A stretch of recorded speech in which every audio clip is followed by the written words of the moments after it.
بسم الله الرحمن الرحيم. Adı bilen birehnegiğini yalanaşık ferheng edip bariyat. Her kim şu forum gelse ba ferheng mütemeddin boltur bilen aramda. Wağan aya şeyle tasavvur etiyat mi? Eğer wağan şeyle bolsa onu heyvanlar iki tamam bedelleri görünüp yiyor. Ba ferhenglerin ve mütemedderin mevcut bolma bolya.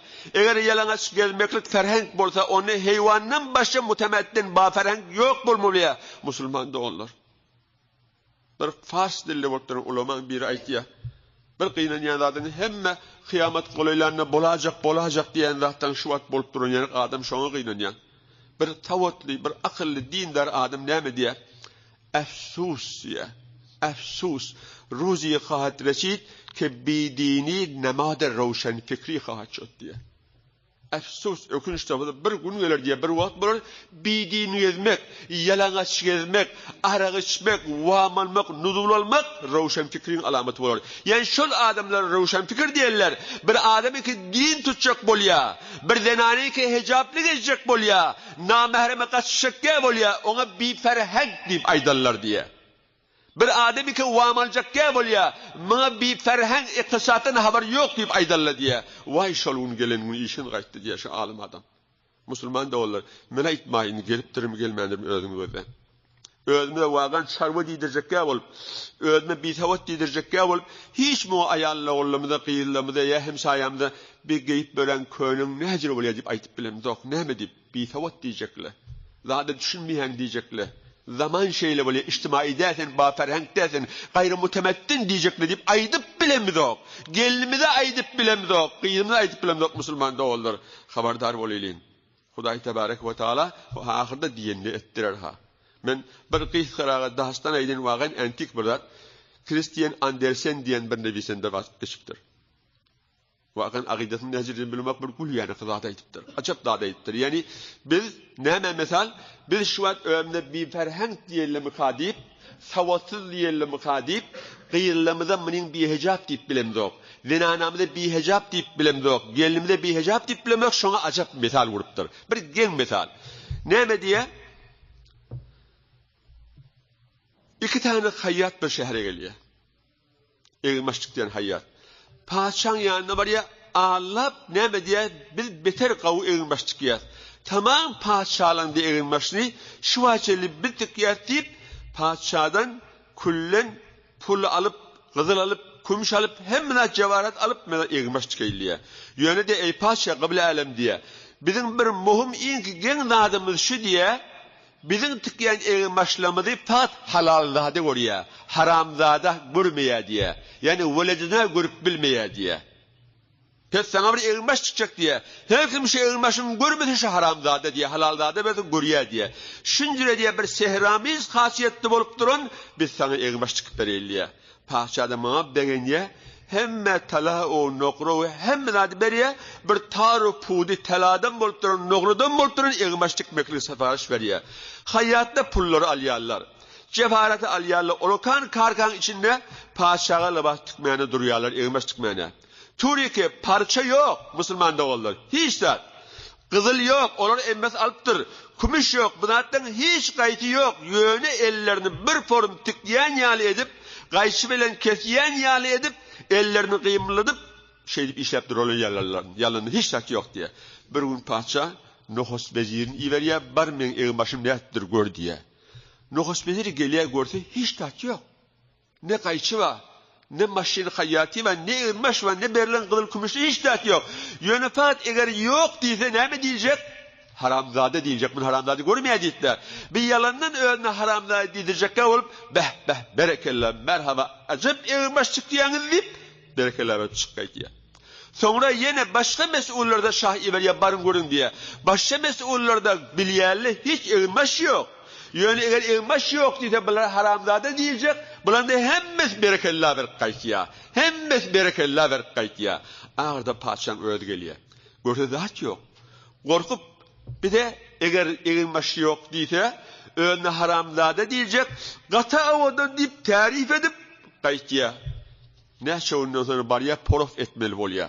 Porof etmeli olanına padişah bariye Qayçı yok, eğilmez yok. Yalandan hayatlı evni yerine geçen kişi olup kıblalem elin kaldır, boynun beyrak sakla, ayağın beyrak saklayıp poradan boluyarlar. Ahir bir gün karar koyarlar, bir ceşin tutacaklar, kan mesullar, keşfeli leşkeri, hemmet üçmeli, başka adımları çağırmalı, kullen namayışa koymalı, şanın bir sehramiz bulup durun en başını giydirecekler. Üç yerler, hıyabanın iki tarafları doğuluya, kullen tamaşagerler. Şanı biçaren tadi ilmaşın gedirecek deyip luhtu maderzat yerler hıyabanına. Şabariya burtabar vedileri devrününe hem malık biliye, şade biliye ödün yalanıştığını. Ama şan ben yalanış deyse, ya vedirli onu ilmaşın yok deyse, ya merdum ilmaşın yok deyse, yok değilini haramda da değilecek. Korkup hiç mi köpleyip bilen yok. Ahir birçe oğluncuk Ece'nin dürtüye tamaşagerlen biri, Ece diye padişah yalanış ketmiyor diye. Ol denane oğlunun kelime buraya yımrık benim koş yetim diye. Sen eğer beydiysen diye ben haramdada değilim, bana zan etiptir diye. Ya oğluncuk koymaya, oğlum mayarda oğlunluk yatmar diye ahirim. Oğluncuk koymaya, piş aydı veriye. Yanından bir sancak oğluncuk da aydı veriye. Padişahın eğilmesi yok, padişahın eğilmesi yok. Ahirde hem mahalık, hem de padişahlık duruptur deyip kıygırmanı duruyor Allah. Müslüman da olan netice aleyli. Netice şu da manada hem, biganeler bizim zenanamıda, elindeki elmaşları bir turi mod etiyerler, labaslı yanak, der hakikat diyalana hiç kimde cürahat edip bilmeye, hem kıyırını, hem gelini, hem zinanatına, sen neme yalana şikayet etmiyorsun deyip tevabi neme, eğer bana aysen ne diyecek, aysen bir savat, aysen Türk iman, sen zaten düşünmeyen gitten diyecek. Bu Amerika'dan gelip duran mod, ve İngilistan'dan gelen mod ahirim diyecek. Aynı padişaha, haramzade diyelim mukadip korkup aydılmış yanak. Vagan Müslüman da olur, bilin zamanımız şu olun mukadiyen. Peygamber sallallahu aleyhi ve sellem kasiyatın, ariyatın, ya kasiyatın, ariyatın yem oluptur. Yani evin başlayanak yön yalanıştır diye. Ama bir neşelerin, ey neymişsiniz ba, adını yaman edip, yığrenci olup, aydıp börmedip, aydan kefine kola atıp, aynı şu padişaha, ten evin başlayıp aytmakla korkmayan adam ya, korkayan adam ya, betnam bulmayacak olup aytıp bilem yok. Bir zamanında Müslüman da olur, bir neçe dinden, mezhepten, kavluktan haber yok adamın yanına betnam bulmak, hezaran mertebe, betnam bulmak diyen betnam de değil, gerçekten tabi tevat değiller. Şu köpleri işitmek Huday Tebarek ve Tala'nın yanına ve onun peygamberinin yanına ve tamam mahşer günü hem mahlukatların yanına betnam bulmakluktan bu kavda hem ki Müslüman da olur. Degmeşterde aydırlı tamam mı olur?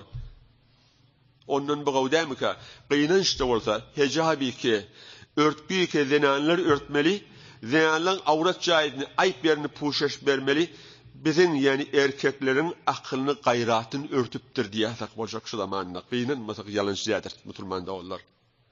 Zenanda bolmalı hecab, zenanda bolmalı örtkü erkeklerin akılını boluptur diyecek bolacak. Hakikati derk edip bilmeyez.